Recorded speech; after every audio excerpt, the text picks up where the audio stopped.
Night of the Living podcast is always ad-free for patrons at patreon.com/NOTLP.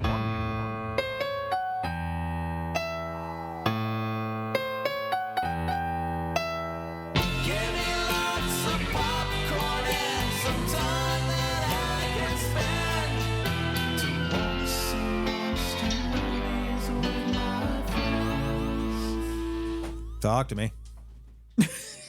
You're hilarious. I know. All right. I'm Freddy. I'm Amy. Hi, I'm Andy. We've been doing Badfingers. I could have called it Stinkfingers in hindsight, and that would have been fun too. Evil hands, not necessarily always evil hands, but mysterious hand movies where a hand is prominently featured. Yeah. We've already covered last week Idle Hands, which was the first one we all said in sync at the same time. Right. It was almost like serendipity. And then this week we're talking something much fresher. I started to say Idle Hands again. Talk to Me, which is a much newer movie that I've seen now 4 times. Big fan. That's probably 4 times too many for me. Great really? Movie, but it's a lot. It is a lot emotionally. Yeah. It gets easier each time I've watched it, but at the same time, you get it's so more dark. Emotional space. I try to get more callous to it since I know it's coming. It is a tough movie, though. So that's what we're talking about today. Yeah, in Patreon, Amy and I we've been so tied up that we didn't realize we didn't put out an Origins for 2 consecutive weeks. Yeah. So this Wednesday you'll be getting a fresh Origins, and to try to make up for it, I fixed some missing episodes of Film Mad Society. So if you like the old Film Mad Society, there were a few of them that were for some reason missing, and I fixed that. So hopefully you can enjoy those in the meantime. And they're all at patreon.com/NOTLP. And for your money, we give you other content. Yeah. And that's how that works. And when I said Origins, that's just old episodes with new commentary. Mm-hmm. Mostly like us saying we either said something wrong or it's wrong, insensitive, that sort of thing. We've been doing this since 2006. We've said some shit. Yeah. Those Film Mad episodes were from like 2013. Yeah. Even those were old. Yeah. We're old. Speaking of being old. Are we going to have to do Origins on Film Mad? You know what? I think when I first started posting those, I may have even like checked them and put something on them. I'm not sure. But those are pretty straightforward. Those are scholarly nerd style show. That's why there's not a lot of them. So we were talking to Andy, and he went out and did stuff this weekend, like a grown ass person who isn't too old. Who wasn't too old. Yeah, I went to see our horror hound staple. He's a clownvis. He's a clown that does like Elvis covers. No, he doesn't do that, but his name implies that he does Elvis covers. But he does Elvis covers. Yeah, but he also has original music, right? Yeah, his character is Elvis as a clown, basically. Right. Yeah. So it's basically a lounge act type thing. Meets Elvis meets Weird Al, kind of. That's fun. Oh, I like that. I've seen a tiny bit of him. He's very fun and charismatic performer. Very good times. But it was at the Southgate House in Newport, Kentucky, which turns out to be not the Southgate House that we thought it was. Yeah. There was a Southgate House, and we all grew up knowing it. It's in Newport, Kentucky, and it was the home of the inventor of the Tommy gun. And it's supposed to be haunted. And it's supposed to be very haunted. Yeah. And it was a very cool location for shows and stuff. Yeah. The basement venue there was like the Bronze from Buffy. Right. It was set up very similar to that. It had that vibe. If you were in a band, you really wanted to play Southgate House, and we never did get to. No. And it was a real bummer. Yeah. Because I love that room. That ballroom was so cool. Yeah, it was cool because there was like another level where you can look over and watch the band too. Yeah, it's so fun. It's a great venue. Yeah, but apparently that place doesn't do shows anymore, to my knowledge. it was at a place called Southgate House Revival, which is an old church that they rehabbed into a performing venue. So it's another cool place. But Is it haunted though? it's not haunted. Aren't all churches haunted? I mean, a little bit. Or aren't all churches by definition not haunted? Wait. But if Jesus visits and Jesus is dead, then Jesus is a ghost, and there's the Holy Ghost. Is the Holy Ghost there? Mm. I think churches are inherently creepy. Yeah, A little bit. you're right. Only because religion is creepy. Mm-hmm. And they're so old, and I'm sure like a lot of things happen there. Yeah. It's got history in its bones. It's got bones in the building, probably. If you're Catholic. But I had a really good time, but the next day I was really paying for it. And it's just, I hate keep bringing it up that we're getting old, but we're getting old. And Andy doesn't drink. That's not what he's talking about. Yeah. He wasn't hungover. He just was out late. Yeah. Yeah. It takes a lot. You also are in a position where you like the artist and you want to show them love. Mm-hmm. And that takes something out of you. Oh, Andy, can you mute that? Oh, sorry, my phone. Is it mad again? Probably. Yeah. So I lost my train of thought. You want to support the artists. Yeah, so it drains you a little bit because you want to give to the artist, right? Because you love Clownvis, and you want to show Clownvis love. You're not just some passive person who's just sitting there. So you're trying to be an audience member that is really participating. But that's exhausting. That's that kind of show, like, and it's more so than like all the standing. You go watch some light jazz, and they don't care if you're watching them or not. That actually, maybe you get a nap in during that.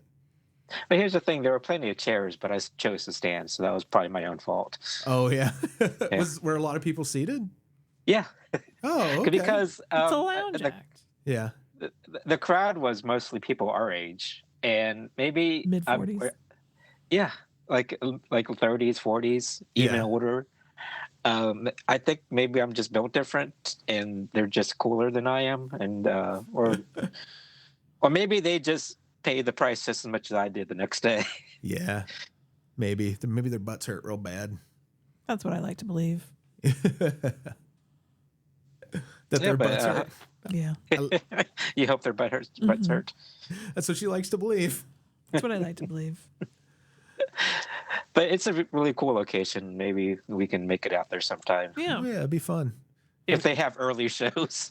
Yeah, we need to get out of the house more anyway. And winter's about to, it's already snowy out, and it's about to make us like even more or less likely to go out. More or less? More or less likely. Maybe even less likely. There you go. More there you go. You got there. Nonsense. Mm-hmm. At least it's not nonsense. Got to keep my mouth in check.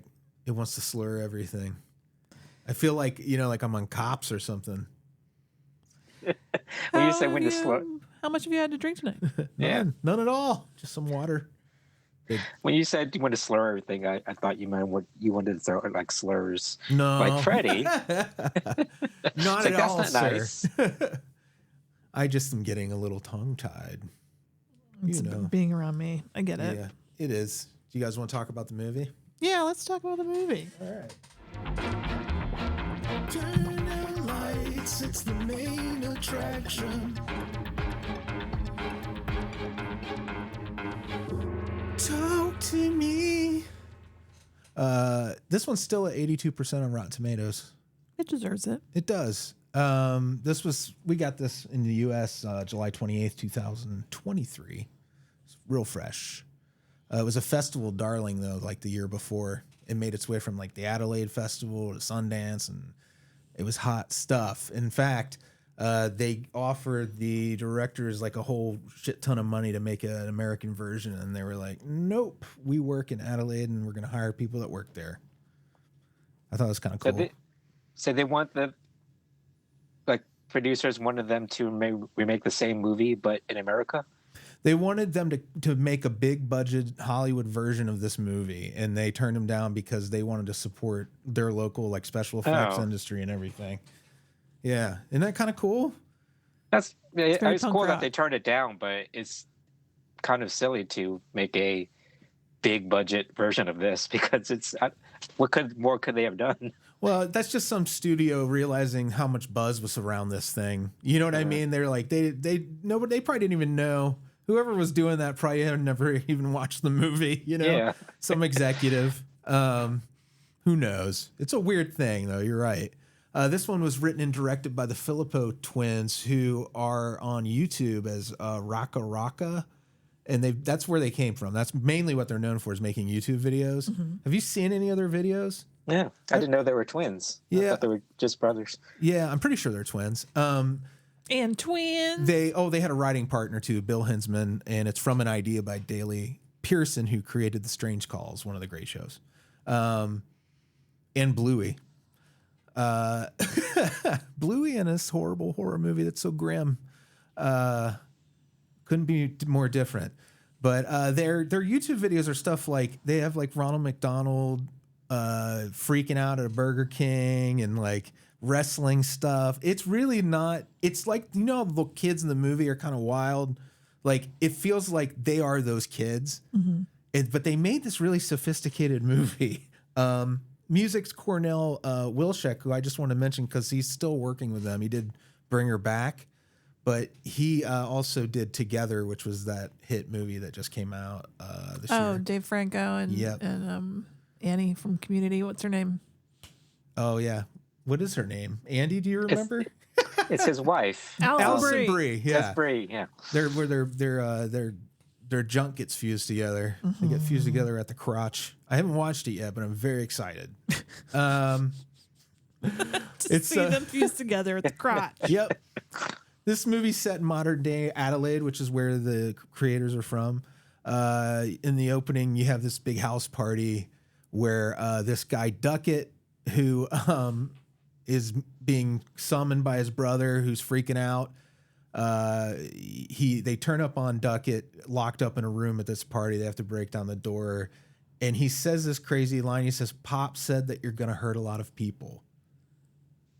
So like, they insinuate there that like he's already hearing shit telling him to kill his brother because from his dead dad, I guess. And then he tries to kill his brother, and then he kills himself. And that's the setup to the movie. And then we move on to another set of characters who are kind of adjacent to these kids. Yeah. They might share a high school, right? Yeah, that kill scene was pretty gnarly. He just literally shoves a kitchen knife straight through his forehead. Yeah, really. Can you do that? Again, I still feel like that part of your skull is not going to allow for piercing. I mean, stuff but can what do pierce I it. know? I mean, can you take an arrow to the head? Could an arrow pierce bone? I don't know. Yeah. If you do it hard enough. I mean, enough pressure. Maybe he had a really, really good knife, like one of those Japanese forged steel knives. Oh, yeah. It just cuts through like butter. Yeah. Oh, there are 89 people in this movie, which is nuts, but I think most of them are just partying teens and spirits. Yeah. You know what I mean? Or, like, there's so many groups.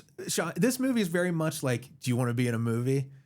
To everyone they know, because they're like, you have her Mother's Remembrance Day, Mia, the main character, who, when we switch over to the new set of characters, we're focusing on Mia's the main push of this, her and the kid Riley. So Mia's on her mom's like Remembrance Day, listening to like recordings of her now dead mom, who's been dead 2 years. And she has a great quote in this too, when her and Riley are sharing a pull-out bed in this scene. And Riley, this is after they had the first party. She says she has a recurring dream where she's looking in the mirror and her reflection is gone. Like she doesn't exist. Like I don't exist, is what she says. But it's real creepy because that's like how the movie ends. Yeah. She looks in the mirror and she's not there. And I didn't catch it until repeat viewing. You know, I caught it. I was like, oh, that's spooky. So more of the structure here. They have this big party because they hear about it on basically like Instagram, right? They're seeing videos by their buddy. Probably more like Snapchat. Yeah. That's what teens do. Has a Snapchat feel. I think you're probably right. Haley. Yeah, it seems like Haley's the one who's the instigator. Yeah, they seem to be the leader of the pack. The that have the hand. And that's the actor played Reb Keane on Wentworth. I don't know if anybody watched that. It's like the Australian I'm going to Orange is the New assume that Black. we've never watched any of this stuff. Yeah. Well, No need to actually bring it up. I saw a little bit of Wentworth at camp once because Casey was into it from Bloody Good Horror. Yeah. And it's very much just an Australian. It's like a really long running prison show. But she was on there, or they, I'm sorry. And quick note that I like that how they referred to that actor as they, and using correct pronouns without making like a big point of it. It was just part of it. They're so yeah. Yeah, it was a nice representation without it being like dumb or anything. Haley has this awesome like brick rumpus room where they're having these parties, and their best friend. The word rumpus. Yeah, I love rumpus rooms. It implies. Yeah, but that's just such an old term, Freddy. We really revealed our age by saying rumpus room. It has a rumpus room vibe. I started to say just basement hangout room, but then I'm like, they have the aquarium, they have the brick walls and the neon sign. Like it is very much like an old school kind of rumpus room. Yeah, like for us, it's missing the wood paneling.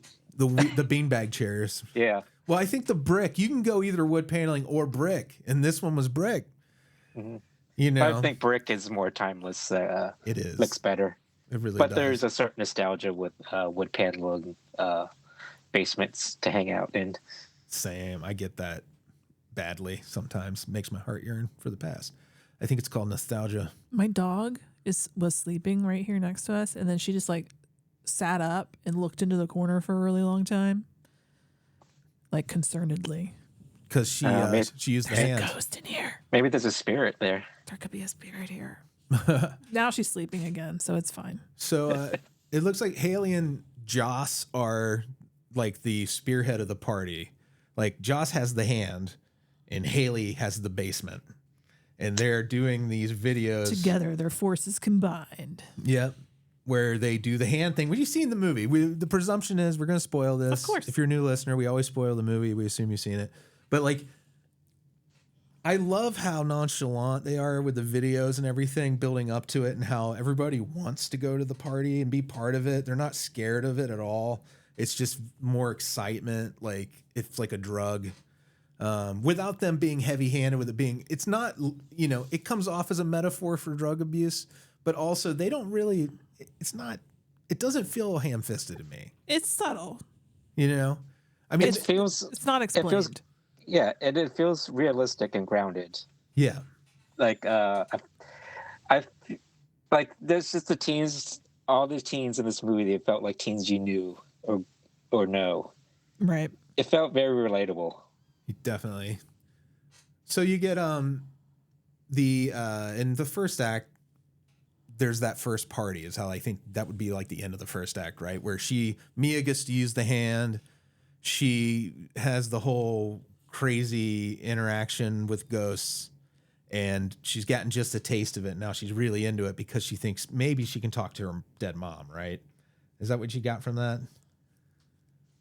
I don't know if she thought about talking to her mom until later, but yeah, that was the second time that they used it. But the first time, like she just saw it as like a fun thing and like a drug trip. Thing. Yeah. So she ends up picking up Riley, the kid, right, and his best friend because they're just kind of stranded out where they were skateboarding. His little friend's a prick, right? And he even tells him he needs to find a new best friend. It's a little jerk face. Yeah, he's very mean to him, which was extra sad because Riley is such a sweet little character, you know? He's so vulnerable. He's kind of childlike still. Yeah. I don't know. I really liked him a lot, that's what makes the movie really hard to watch. Through it. Yeah. And Mia, who just wants to be loved, gets all kinds of blame throughout this for how it goes. So Mia has kind of become the third child to Sue, who is Jade and Riley's mom. Because since her mom passed 2 years earlier, she kind of has become part of this family. And she's played by Miranda Otto, who was Eowyn, most notably, from Lord of the Rings. You know, that's the only thing I think I know her from is Lord of the Rings besides this. Yeah, same here. But it was cool to see her. Yeah, she's the biggest star in this for sure. Did you think she was a harsh mom? No, I thought she was protective. I thought she was. Yeah, but I think she was still had a cool. Like she knew what the kids were up to. She didn't Right. Wasn't too overbearing. Like I think she was very friendly with her kids. Oh, she came off kind of harsh to me. Kind of like busting balls She was type of strict. relationship. Yeah. She was real strict. Yeah. I kind of do like the ball busting way of it though. She's kind of feels playful at the same time. Yeah. Until she's mad at Mia later in the third act, and Right. that's for real. Understandably, though. I mean, Right, it is. Where any parent probably would react that way. Yeah, definitely. Where were we? I was hoping no one heard me swallow. I was trying to talk over it. Good. I should have got further away from the mic. Sorry. So at the end of Act 1, there's it might have even been in the first act, I think, still where she picks him up and gives him a ride because he's stuck, and they come across. Well, first they're singing to Chandelier, which I didn't know until I saw this movie that Chandelier is maybe about suicide and hanging herself from the chandelier in the song. Oh. I didn't know that. See, I always thought it was like a metaphor for drug addiction. Well, that too, or alcoholism. Sia has said all three things, that she had suicidal ideations at the time and was also abusing drugs and alcohol. Okay. And that's kind of all wrapped up in it. But I think they used it, I think in the movie it's on purpose that it's the song they're singing together, because a lot of it hinges on that. Yeah, there are references to like drug addiction and suicidal thoughts. So it covers all the bases for that song. Yeah, which makes the song, I already kind of like the song. I thought it was a real catchy song. I really have a lot more appreciation for it because it's fucking dramatic and dark as hell, if that's true. The image of, and I'm sorry if you're sensitive to suicide topics, this will be over soon. But until the end of the movie, just the image of a body swinging from a chandelier, and the person doing it being like, I did it, and being kind of like, look what I did. That's fucking chilling, especially with like a pop song, that kind of upbeat, celebratory vibe to it. That really makes that scene like way more chilling to me. When they should just be having fun together. It works for that, to show their relationship being like a fun relationship. But it's also super dark because then they stumble across the kangaroo in the road, which is a tough scene. What would you do? They stumbled across a kangaroo that had clearly been hit by a car and was dying, actively dying and in pain. And she was going to run it over, but she couldn't do it. I think I'd be just like her. I don't think I could do it. Yeah. I'd have to call like 911 and have the police do it. Yep. Or animal control. I couldn't do it. There's something about kangaroos in particular, like any animal that has like that kind of face. I mean, I've had to euthanize other animals before. But like a kangaroo, think about cute little fucking cartoon kangaroos and shit. I wonder if kangaroos are like deer around here, where they just run across the road and they're just all around.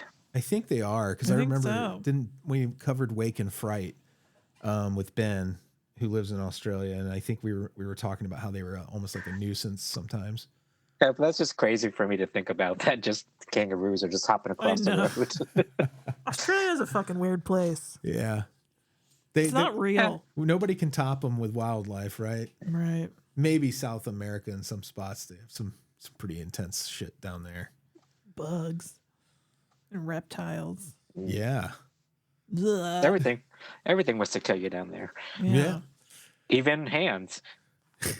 This movie would have you believe that there are no crazy animals in Australia except for this one kangaroo. And dogs that like to make out with people. That's it.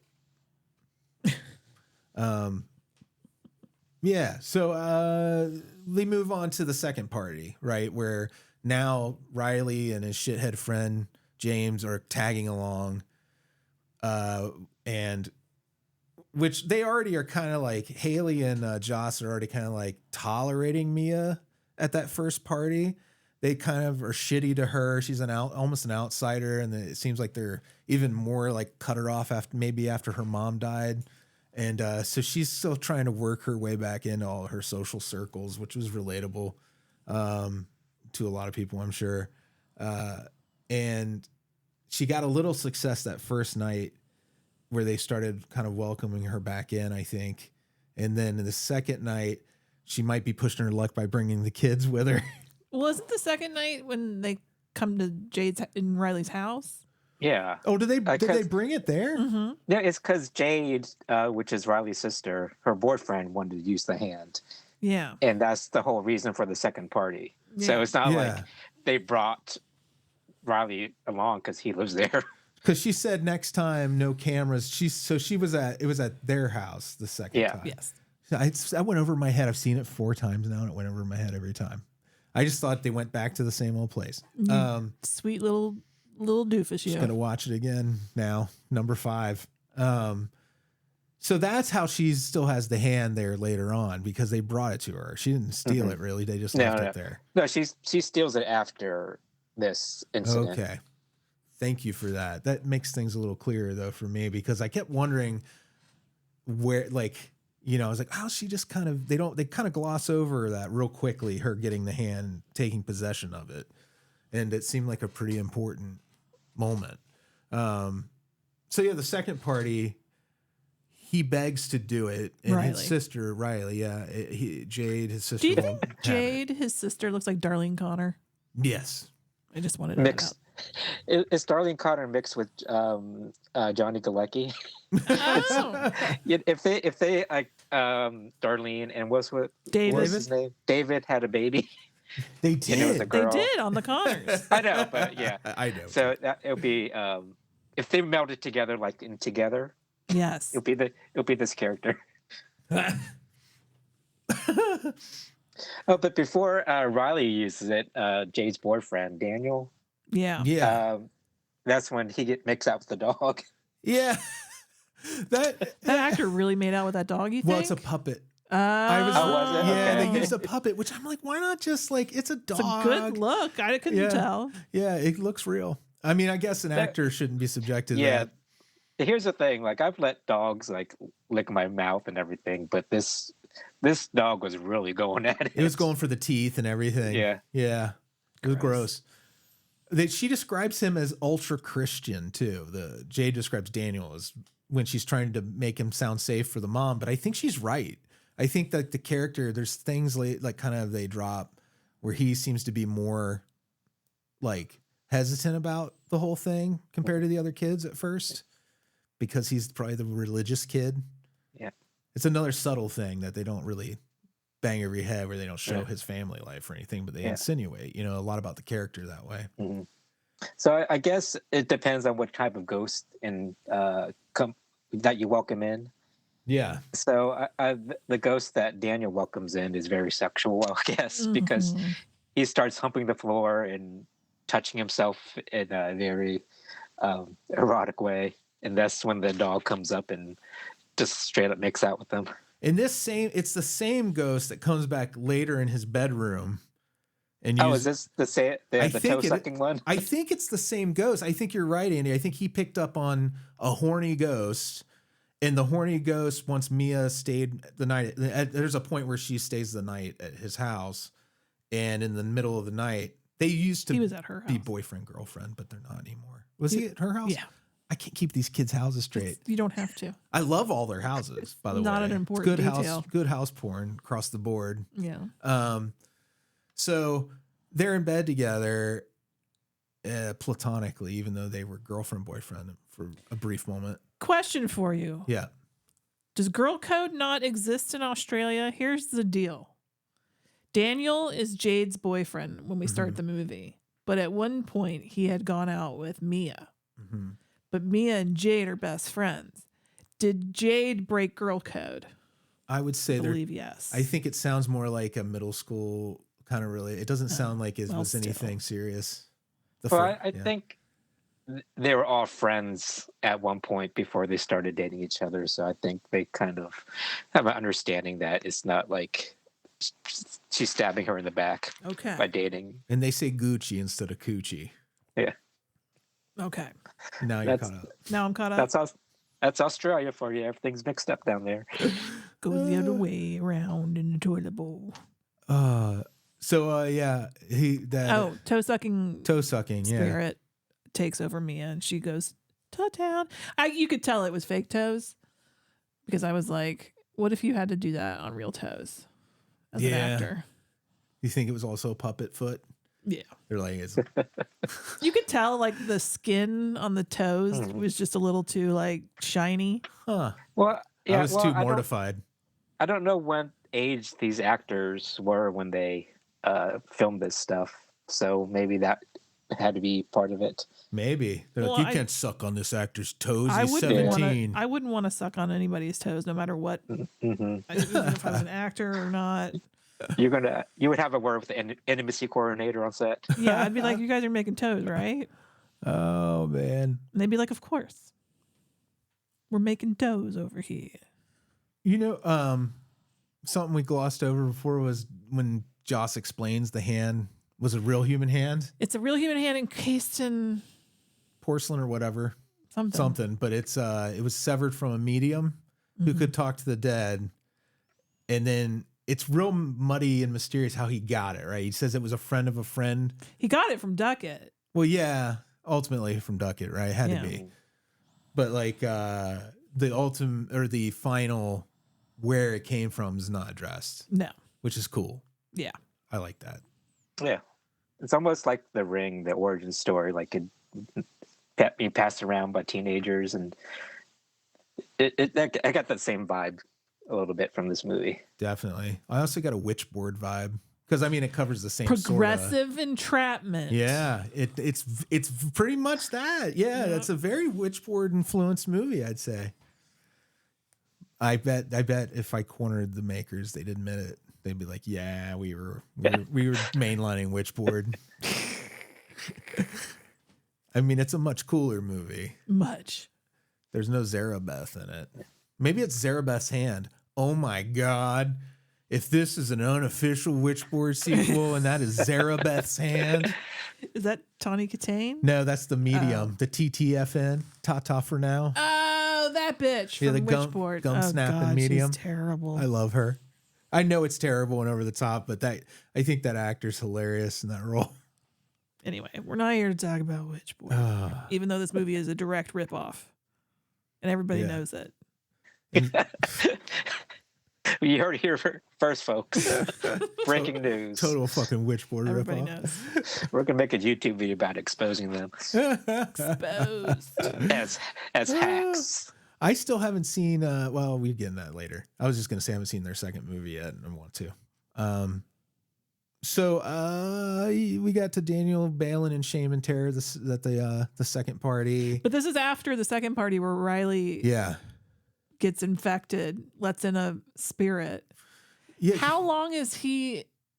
50 seconds. 50 seconds. But they didn't blow out the candle. I think that's where they fucked up with him. Was like the ceremony tries to kill him. was The spirit tries to kill him by making him bash his head against things. they start light the candle, then hold the hand, then say talk to me, then blow out the candle. No, how do you go? What does it say again? Then you're holding the hand. Yeah. And you've got a spirit there. You say, I let you in. Yeah. How do you get out though? Then you blow out the candle. Blow out the candle and take your hand away from the hand. Yeah. Do you say something? I don't think so. Okay. Yeah, I think somebody has to rip the hand out of you.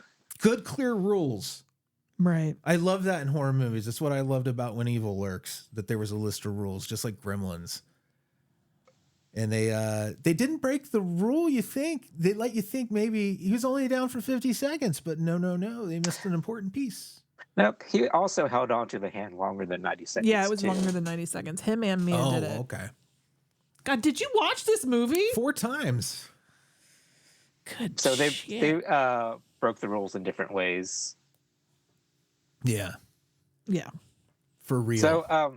So Riley does the talk to me thing, the hand, and I guess the spirit of Mia's ghost gets into his body, or it could be an imposter because that's what they say. that these ghosts can impersonate other spirits too. Mm-hmm. So we don't really know. Yeah. So the ghost is talking to Mia, and Mia thinks it's her mom, and that's when Riley goes over his time limit, and shit hits the fan. Thank you, Andy. That was thinkly put, sir. It's when he tries to pull his eyeball out. It was so brutal, that scene where he's just bashing his head into things and trying to pull his own eyeball out and all this stuff, and they can't stop him. Yeah, which is, again, another thing that could happen in real life. When someone freaks out real bad, that happens. The cops sometimes have to stop people on bath salts from doing that sort of shit to themselves. So it's totally understandable that the mom thinks this is a drug thing later on. Oh, yeah. I mean, obviously, your first thought is going to be kids on something. Yeah. Not that a ghost infected him. The boy ain't right. But this is like one of those movies I want to see, like, the making of, because I want to see how this actor so convincingly, like, smash his head against the table and the walls. Well, he's dead. You can't. It's all in evidence. It's that real. Yeah, and there's that scene where he's about to bash his head against the like a table, and his sister puts her hand there just in time to save his life, and that's another part I want to see, like how they made it. Oh yeah, because he bashed her hand. They did a great job with all the effects. But obviously it wasn't a real hand. Yeah, and the eyeball scene where he's like trying to rip his own eyeball out. I want to see how they did those practical effects on that. Yeah, definitely. There might be something on YouTube. Might be on their channel even. Who knows? Because they did promote this movie. It was cool. You'd see their YouTube channel, and they have all these things they've been doing for a couple years. And then it says, "We've made a movie." Yeah, and it's Talk to Me. You're like, yeah, it's going to be pretty big. Yeah, it's like I'm sure they kind of sped the footage up with him smashing his head, but it just looks so authentic and real.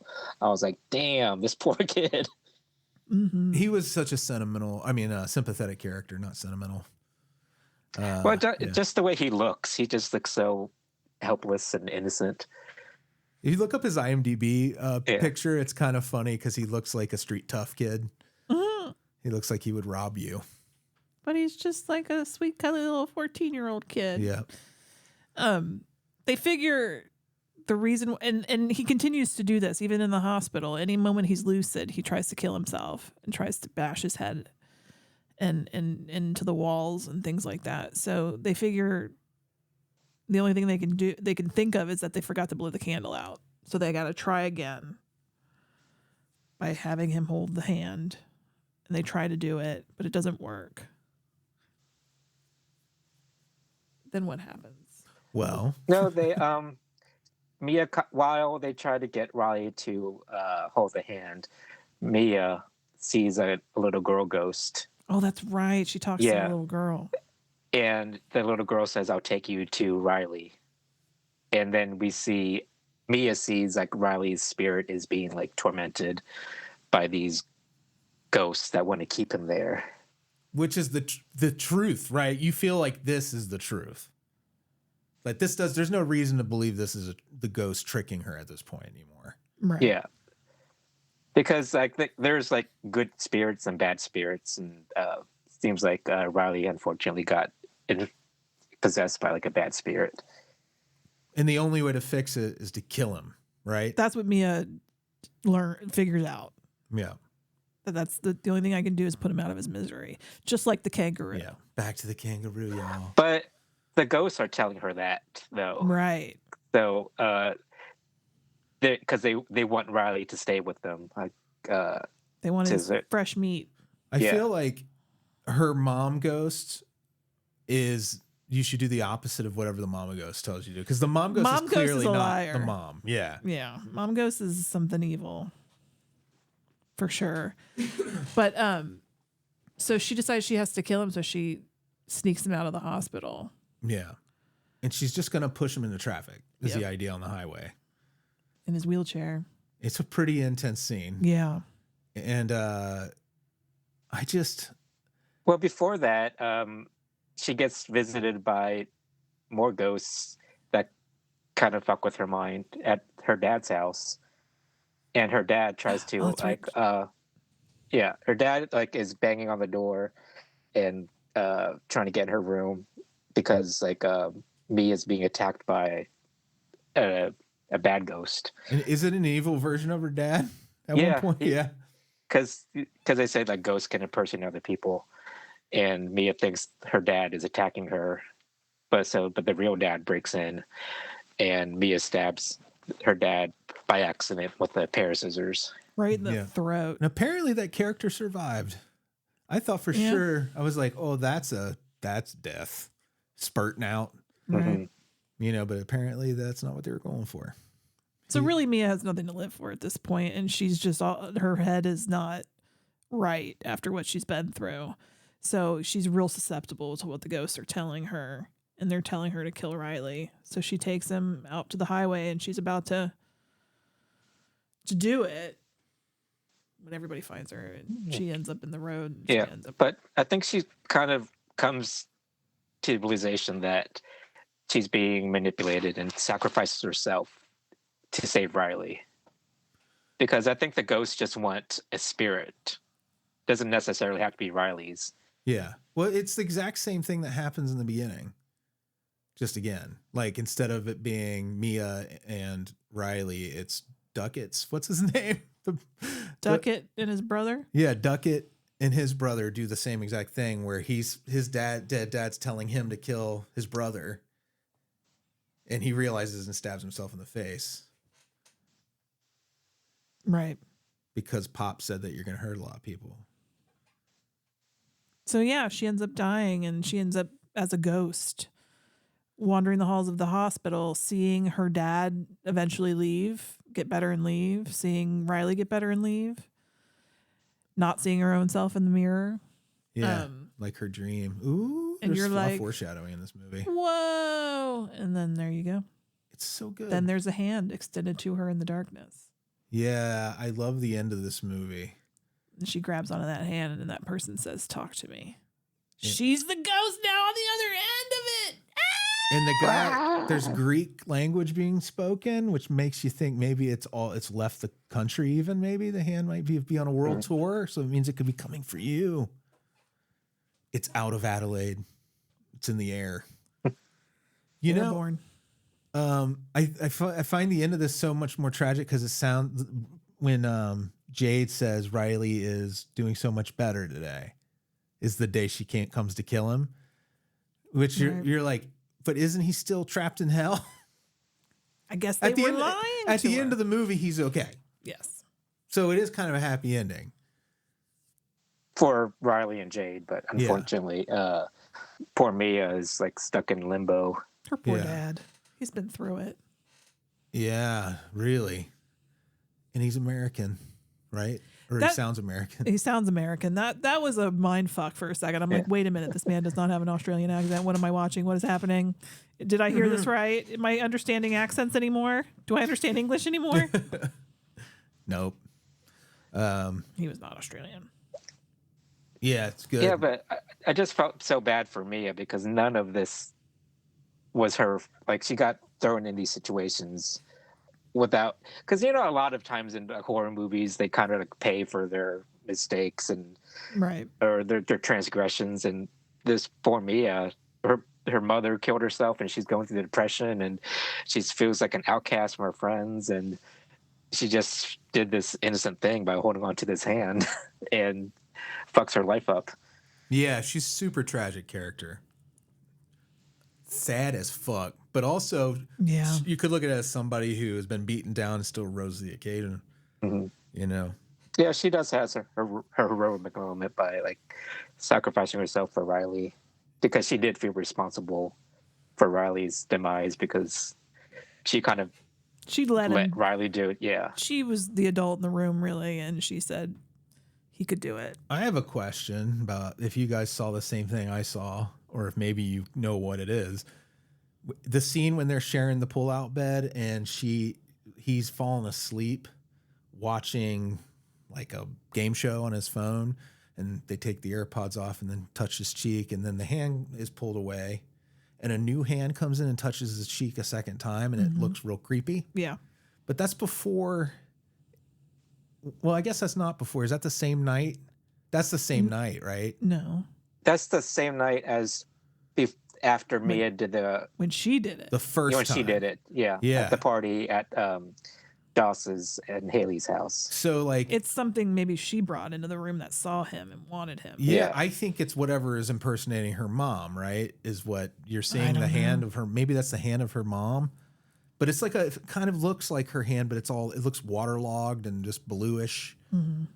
It's just a one quick moment in the movie. And it's just like, what? I think they just wanted to freak your ass I out. think that's what it was. It is freaky. It's a real freaky moment. I had to go back and check it to make sure. I'm like, is that just the same hand? It's not the same hand. Yeah. But question for you guys: would you do the hand thing?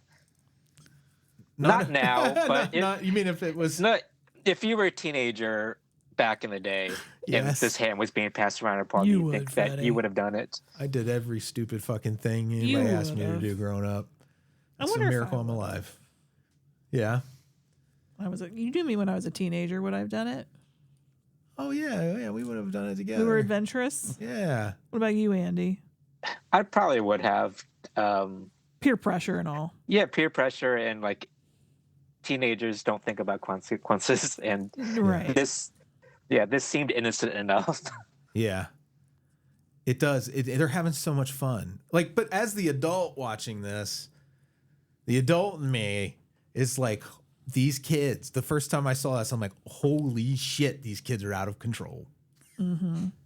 And now I'm more like, oh, okay, they're just having fun. Yeah, but not even like out of control. They're just teens. They're not like, they're just normal teenagers. Yeah, exactly. But it feels more dangerous to me than it really, you know what I mean? Like, yes, in the world of the movie, I'm supposed to think it's dangerous. Yeah.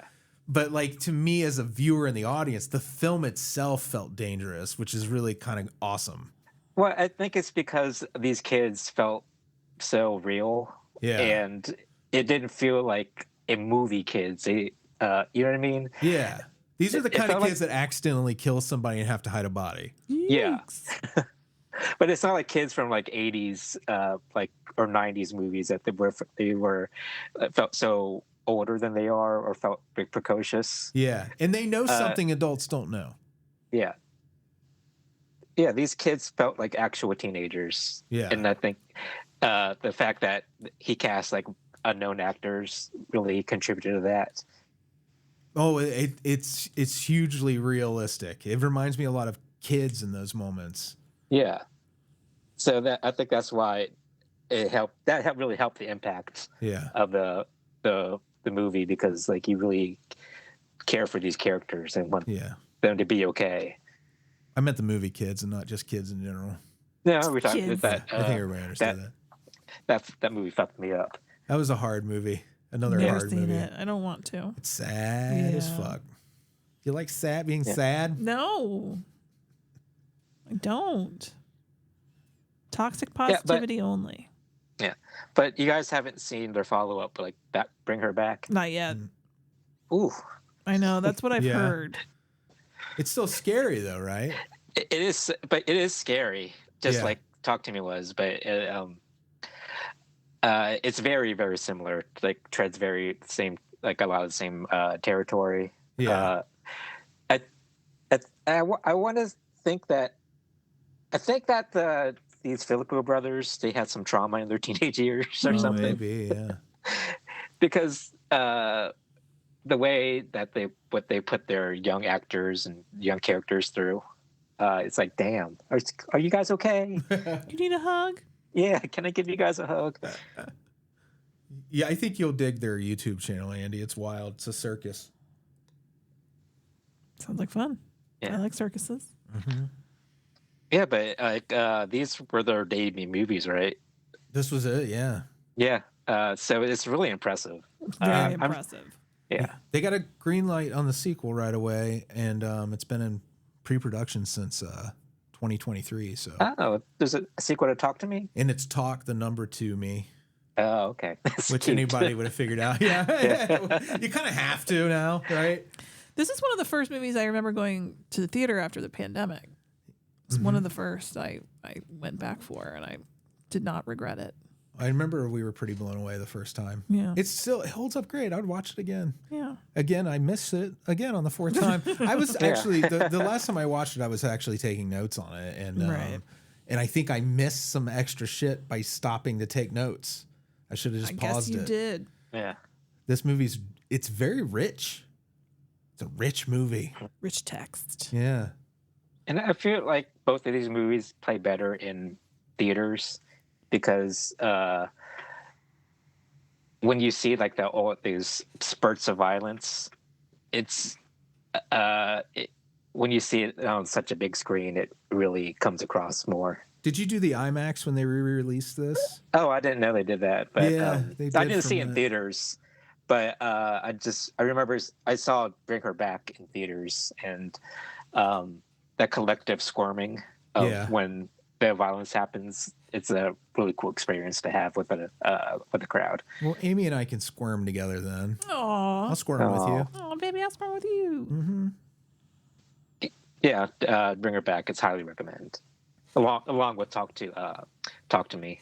Yeah. Really Talk good. to Me. Really good filmmakers. Yeah. Just raw talent. Just good fellas. All right. Well, is that all we had to say about what's next week's movie? Next week is, hold on, I have to get the title right. You do have to get the title right. You just had to ask, didn't you? Well, I'm sorry. I thought you knew it. I should know it as well. It's but I don't. it's a movie that I've wanted to see for some time and I just never got around to. It is called The Beast with Five Fingers. That's it. Starring Peter Lorre. The Beast with Five Fingers. It has The Beast with two backs. It also has an evil hand. Amy, Is that what it is? don't get blue. I'll do what I want. You're better than that.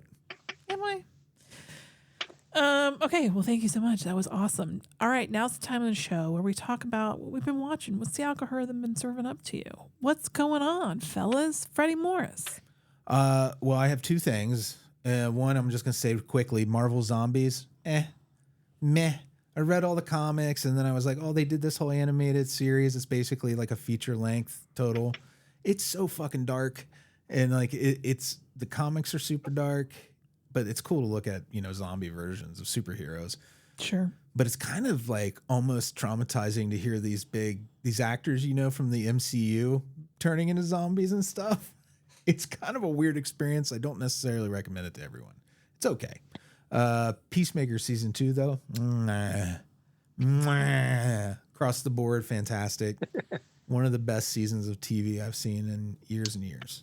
Yeah, I've heard nothing but good things. So, like, what is Peacemaker about? I'm not really sure. I haven't seen it either. So Peacemaker is a C or D tier DC character who, in the James Gunn DCU, like, did he show up on Suicide Squad? Yes, he's a member of the James Gunn Suicide Squad. Yeah, the second one they did, right? And it's almost like that second Suicide Squad is like a really great movie, but it's almost like a backdoor pilot for Peacemaker because it sets him up so well. And then John Cena, who it turned out to be this really great actor and presence, and he's got all this depth I didn't know about. It's moving. It's got great music. It's really, really just awesome TV. There's not a lot of it. You'll binge through it if you get into it, you're going to want to just keep going. It's that kind of show.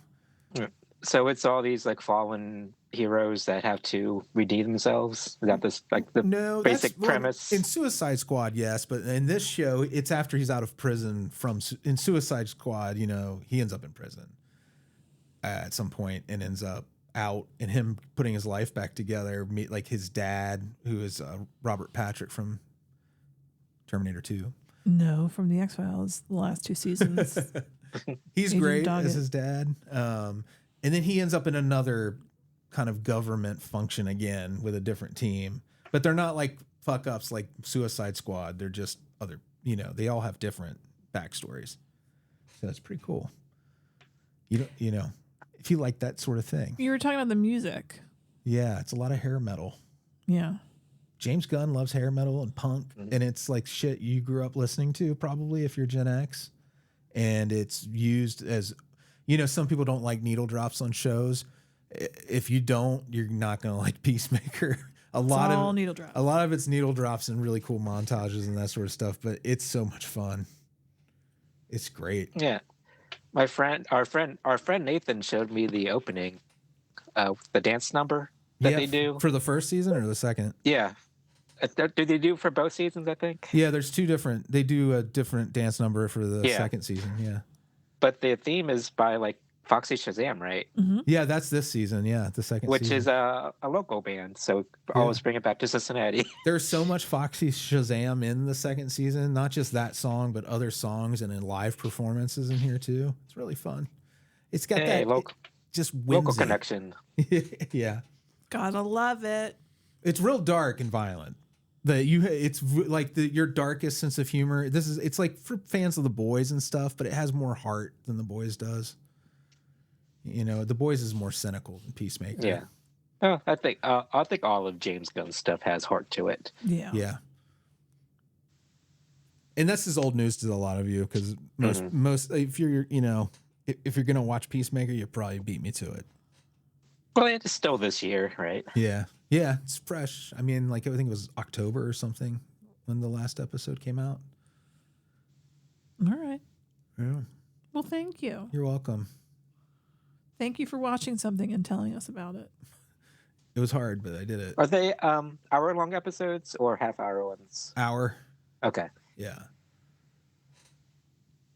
That matters if you're going to binge or not. Probably. Yeah. Well, for me it does. Yeah. Yeah. Can I take on another hour-long show right now? It's a very fast-paced show going on right now. Can I add something else? I don't know. Peacemaker, you'll blink and you'll be done with it. Yeah. And you'll be like, oh, now I want to start over. Yeah. Well, like Amy brought up I'm glad that they're not releasing it all at once because I don't think I can really binge that. It's a lot to take. Yeah. I'm looking forward to this third episode. We haven't watched it yet. Right. Although I do get our buddy Matt was complaining about the CG, and I've heard that from a lot of other people that it's taken him out of it. I just don't wear my glasses when I watch, and so it's all slightly blurry, so it all looks fine to me. Yeah, as I age, I'm not noticing that shit as much either. I mean, I know it's CG, but I'm also like, meh. Can't fight against it. I can't do it anymore. I can't force people to use puppets. That's what children therapists are for. Dog puppet to lick and to make out with. I'm gonna go next. Okay. I watched Clown in a Cornfield. Here's the deal. It's about a clown in a cornfield. It's so much more than that. I know. I'm kidding. Big recommend. Didn't think I was gonna love it as much as I did. Freddy was gave me two choices. He is mean and only gave me two choices to watch a movie, and it was this or Night of the Reaper. Yeah. And I watched this and I was like, this looks dumb. This looks dumb. I can do dumb. Mm-hmm. But it's so much more than just dumb. It's fun. It's dumb fun. Well, it's what's the plot? It's a town. Without spoiling it. Yes, I'm not going to spoil it. Because I was asking you guys some questions about it yesterday, and you guys were very tiptoed around it because you didn't want to spoil it. Yeah. But is describing the plot a spoiler? No, I will just say that it's this young lady and her father are new to this small town. He's the rural doctor, town. right? He's going to be the new doctor in town, and she gets to know some of the local teens, and they learn some things that are interesting about the town. It used to have a factory where it factored things. Corn syrup. Corn syrup. Thank you. Cornfields. And it mysteriously burned down. And then there's other, town legends. And then a clown shows up. Well, you have the kids who they all make their own horror movies in town, and they rope the new girl into doing it.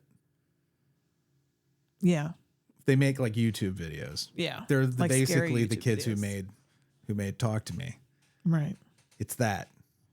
What a great pairing, Amy. But I love the title when you think about it. At first I was like, that's a dumb title. And I'm sick of clever titles. But honestly, it's as simple as it gets. It was a book first, and there's a sequel to the book. Right. If you really liked it. Yeah. I don't know that I need to read it or anything. I'm fine. It's very young adult. I'm good with just the movie. It gave me Riverdale vibes. Yeah, it did a little bit. Yeah. It's giving like some Scream, Mm-hmm. throwing a little Riverdale in there, mix, rinse and repeat, Yeah. and other. And it had Kevin terms. Durand in it. Yeah, okay. There was a name. There's a name I know. He's the biggest name in the movie. Well, Will Sasso's in it. Would you say Will Sasso's? Yeah, Will Sasso's probably more famous than Kevin Durand. Durand? I would imagine so. Yeah. Will Sasso plays the sheriff. Sasso's the sheriff. Sasso, Sheriff Sasso. Okay. So the title Clown in Cornfield, I assume Not just a clever title. that implies that there's going to be some fun kills, maybe. Oh, definitely Yes. that. Yeah. It's that kind of movie. You're going to get. Mhm. Spoiler alert, people die. Yeah. That's not a spoiler. It's mostly a slasher movie. You can find it on Shudder, or other Wherever you places. find I'm clowns sure. and cornfields. Wherever you find a cornfield, wherever you find a clown, this movie will be there. Yeah, Clown in a Cornfield. I recommend it. Oh, thank you, Amy. You're welcome, Andy. What you been watching? This is kind of similar to what it's a HBO Max show. Been watching the Terror Company. Oh, Oh, yeah. yeah. I want to see that. Yeah, the Tim Robinson show. It's very Tim Robinson. Yeah. You laughing a lot? Yeah, I am. But imagine like I think you should leave that world, but stretched out into a kind of like a mystery series. So do you feel like you're losing your mind when you're watching it A then? little bit.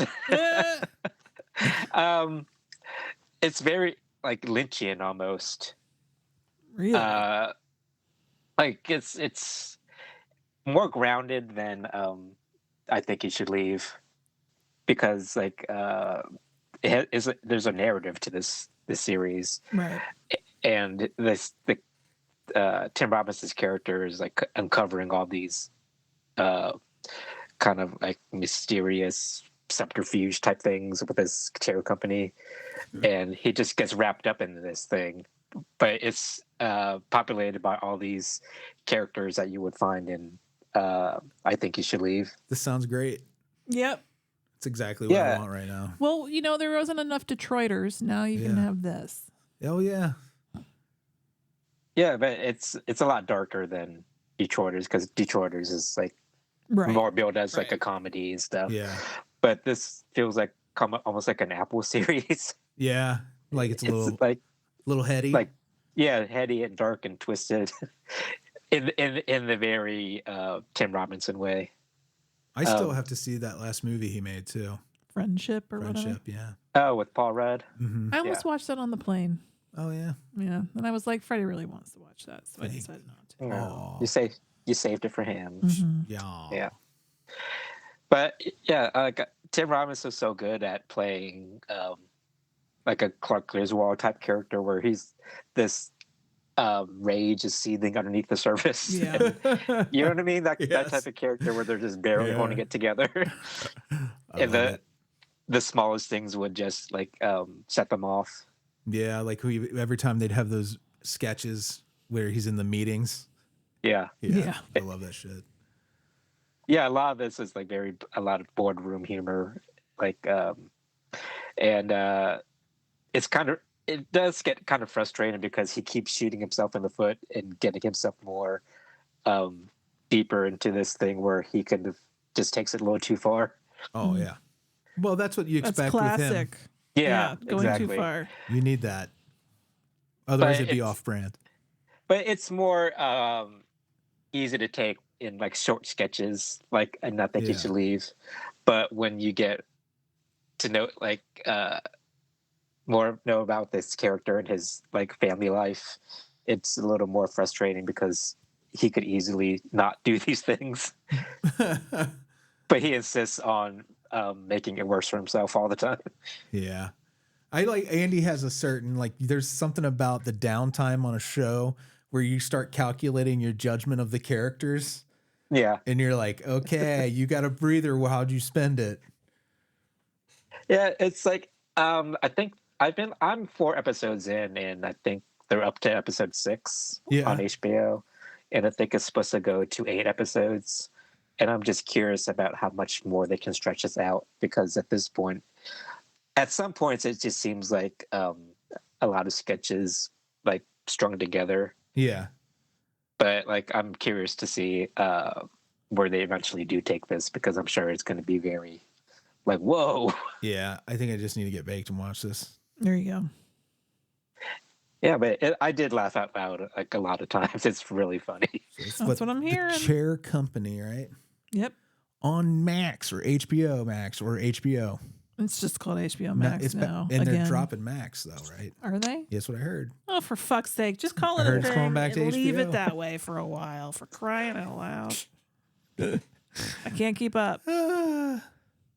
It's too much. Too much. All right, thanks.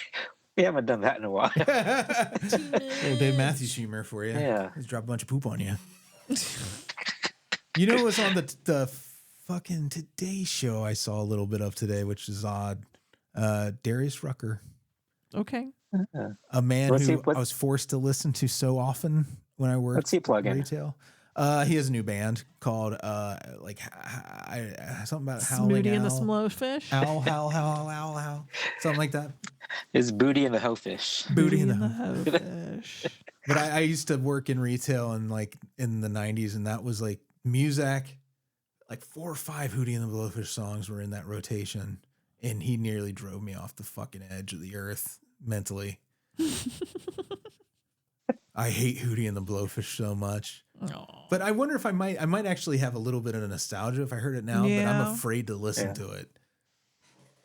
Yeah. All right. Well, thank you so much, Andy. Thank you. Thank you, everybody, for watching stuff. We did our jobs. We watched television. Yay, us. At the end of every show, we always say hi to our Beelzebubs. Patreon.com/NOTLP if you want to become one or want to just go and check it out. Do that. Beelzebubs are Matt, Branan and Emily, Dr. Brian, Old Dirty Billsterd, Bill Fahrner, Blayne Yogurt, Jordache Jeans, Monica, Ernest, Dave, Paul, and Shayna Babena. Those are our Thank you, guys. Thank you so much. Thank you, We Andy. love you for listening. All right. Thank Bye, you, everybody. Andy. Love y'all. Bye.